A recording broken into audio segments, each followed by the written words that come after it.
Hi this is Somdatt. ये मेरी fourth video है on the series of mid life crisis. इस वीडियो में हम ये जानने की कोशिश करेंगे कि एक्सपेक्टेशन थ्योरी का जो रिलेशन है वो मिड लाइफ क्राइसिस से कैसे है।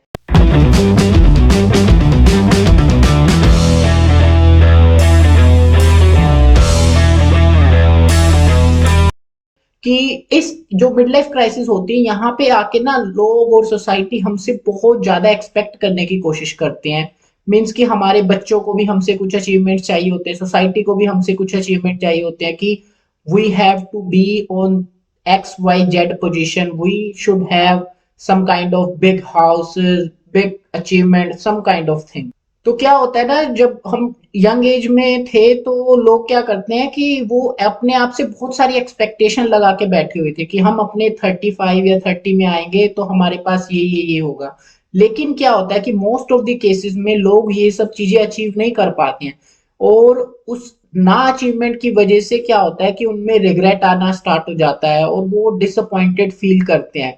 और वो ना अपनी एक्सपेक्टेशन को क्या करते हैं, अब रियलिटी से मैच करने की कोशिश करते हैं कि यार दिस मैंने सोचा था कि मैं ये अचीव करूंगा बट मैं वो अचीव नहीं कर पाता हूँ। चलो भाई, अब हम क्या करते हैं, अब हम रियलिटी में जीते हैं। तो वो उस रियलिटी में जीने के लिए क्या करते हैं, कॉम्प्रोमाइज करना स्टार्ट कर देते हैं। जो कॉम्प्रोमाइज ना उनके जो ड्रीम्स थे उन्हें बार बार ट्रिगर करते रहते हैं कि यार नहीं, मैंने तो यही अचीव करना है। लेकिन वो कॉम्प्रोमाइज की स्टेज में आ जाते हैं जिसकी वजह से उन्हें लगता है कि यार मैं वर्थलेस हूं, मैं इतना कुछ अचीव नहीं कर पाया या फिर मैं इतना कुछ अचीव नहीं कर सकता हूँ।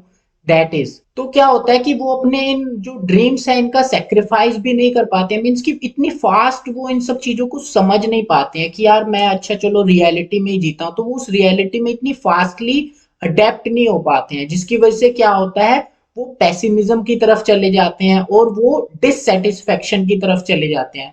अब इसे आप ऐसे समझो, पेसिमिज्म एंड डिससेटिस्फेक्शन, अब इन दोनों के बड़े बड़े दुख में वो खो जाते हैं। लेकिन खुशी की बात यह है कि धीरे धीरे टाइम के साथ ना वो रियलिटी के साथ मैचअप कर लेते हैं। बट इसके पीछे की एक साइंस है, वो साइंस ये है कि जैसे ही हम ओल्डर होते हैं ना, तो हमारा जो ब्रेन होता है वो इतना एक्टिव नहीं रहता, वो डिप्रेशन और एंजाइटी को उतना मीन्स कि सीरियसली नहीं लेता, या फिर जो हमारे ब्रेन सेल्स होते हैं उनमें कनेक्शन होता है ना, जो न्यूरॉन्स का कनेक्शन होता है वो इतना स्ट्रांग नहीं बन पाता, जिसकी वजह से हम ह्यूमन ब्रेन्स ओल्डर एज में रिग्रेट नाम की चीज जो होती है ना उसे इतना फील नहीं करता। मीन्स कि वो रिग्रेट और डिसअपॉइंटमेंट को लेके इतना फील नहीं कर पाता यार, कि उसे इतना जोर से लगता है जो कि उसे 30-35 की एज में लगता है।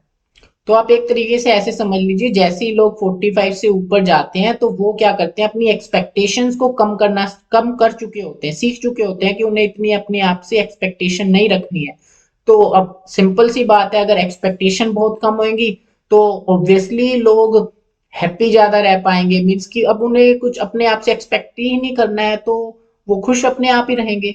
तो इसको आप सिंपली ऐसे समझ सकते हो कि जैसे ही लोग ओल्डर होते रहते हैं वो ना इन डिप्रेशन से बहुत दूर चले जाते हैं और अब एक हैप्पीली लाइफ जीना स्टार्ट कर देते हैं और वो रियलिटी से और ज्यादा कनेक्टेड हो जाते हैं। जैसे ही लोग ओल्डर हो जाते हैं तो वो इतना अपने ड्रेसिंग सेंस पे, मीन्स बहुत सारे लोग ड्रेसिंग सेंस पे ध्यान देते हैं, वो उतना अपने ड्रेसिंग सेंस पे, अपने लिविंग स्टैंडर्ड ऑफ लिविंग पे इतना ध्यान नहीं देते। मीन्स कि वो मोर नेचुरल वे जो होता है ना, कि जो जैसे कि इंस्टाग्रामर्स वगैरह होते हैं बहुत ही आर्टिफिशियल लाइफ शो ऑफ करते हैं, दिखाते हैं, वो उस तरीके की लाइफ से बहुत आगे चले जाते हैं। तो वो एक सिंपल लाइफ जीने की कोशिश करते हैं ओल्डर एज में, और एक नेचुरल वे से जीते हैं और एक्सपेक्टेशन बहुत कम कर देते हैं, जिसकी वजह से उनकी लाइफ में बहुत हैप्पीनेस आती है। तो एक स्टडी हुई थी 1992 में, वहां पे लोगों से पूछा गया कि क्या आपने अपनी लाइफ में, जो कि ओल्डर एज थे, आपने अपनी लाइफ में मिड लाइफ क्राइसिस को फेस किया। तो वहां पे 13% लोगों ने कहा कि नहीं, हमने फेस नहीं किया।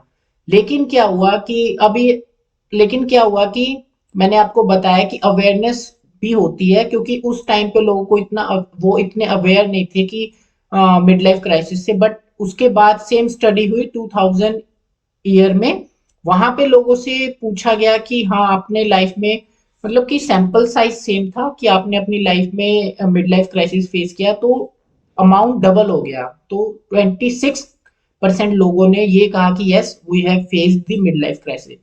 तो इसको आप एक तरीके से ऐसे समझ सकते हो कि अवेयरनेस का भी इशू है कि जितना लोग अवेयर होंगे इस चीज को लेके, इस टर्म को लेके, उतना उन्हें पता चलेगा कि हाँ वो इस चीज को लेके फेस कर रहे हैं, नहीं कर पा रहे हैं। अब उस इंक्रीज हुए नंबर को हम ऐसे भी कह सकते हैं कि लोगों की लाइफ में ना उस एज में बहुत सारे इवेंट्स भी आते हैं जो कि उन्हें डिप्रेशन और एंजाइटी की तरफ ले जाते हैं। बट मॉडर्न तरीका जो बोला है ना मैंने बताया अवेयरनेस, तो उससे क्या हो सकता है कि लोग ये भी समझ सकते हैं कि अच्छा आप दुखी हो, इसका मतलब आप मिड लाइफ क्राइसिस से गुजर रहे हो। मीन्स कि मिड लाइफ क्राइसिस एक तरीके से लेबल भी हो सकता है।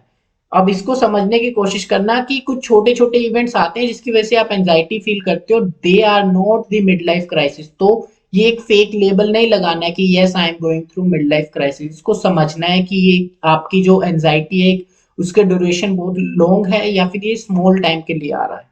एक गुड न्यूज ये भी है इसके रिगार्डिंग कि रिसर्चर्स ने ये बताया कि मोस्ट ऑफ दी लोगों की लाइफ में मिड लाइफ क्राइसिस आता ही नहीं है, या फिर अगर आता है तो वो नंबर बहुत कम है जिन्हें ये फील होता है।